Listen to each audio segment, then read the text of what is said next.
If we had a friendly bet, is Daniel Snyder still owning the Commanders next year? My friendly bet would say no, but I have no inside information on that, Dan.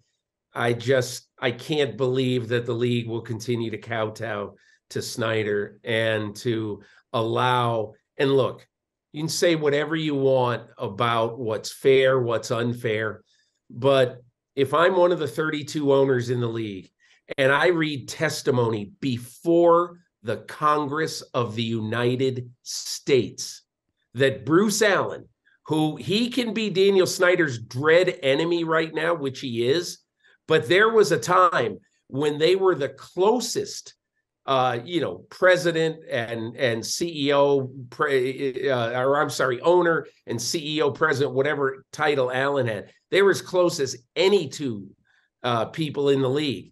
And so for Bruce Allen to say that even Dan Snyder hinted at, I'm going to have Roger Goodell tailed so we can find out some dirt on him. Yeah.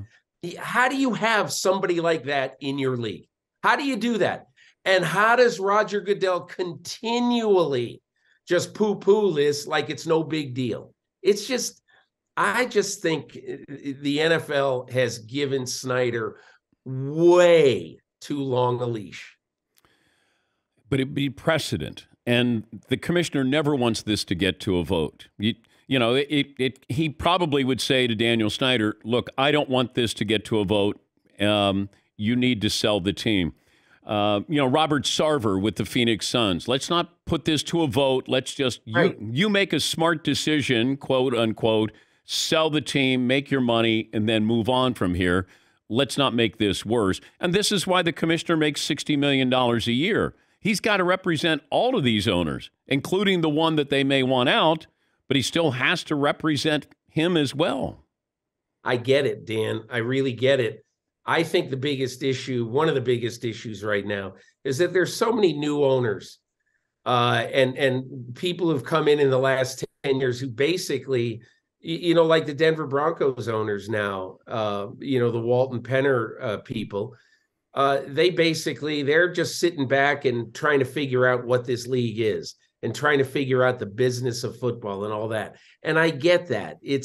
And that's important. You don't want to be knee-jerk in this.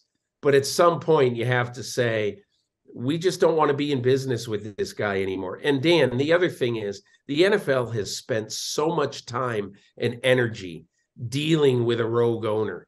It reminds me in a little bit of a different way of Al Davis, because even though Daniel Snyder is not one of these guys who in a football sense is at war with the NFL. It's kind of in a business sense he is.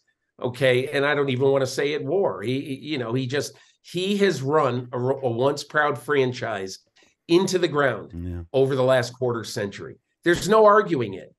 And I think it's long past time for somebody to get to him and to say, listen, for the good of your family, for the good of the game, for the good of the fans of Metro Washington, you've got to sell this team.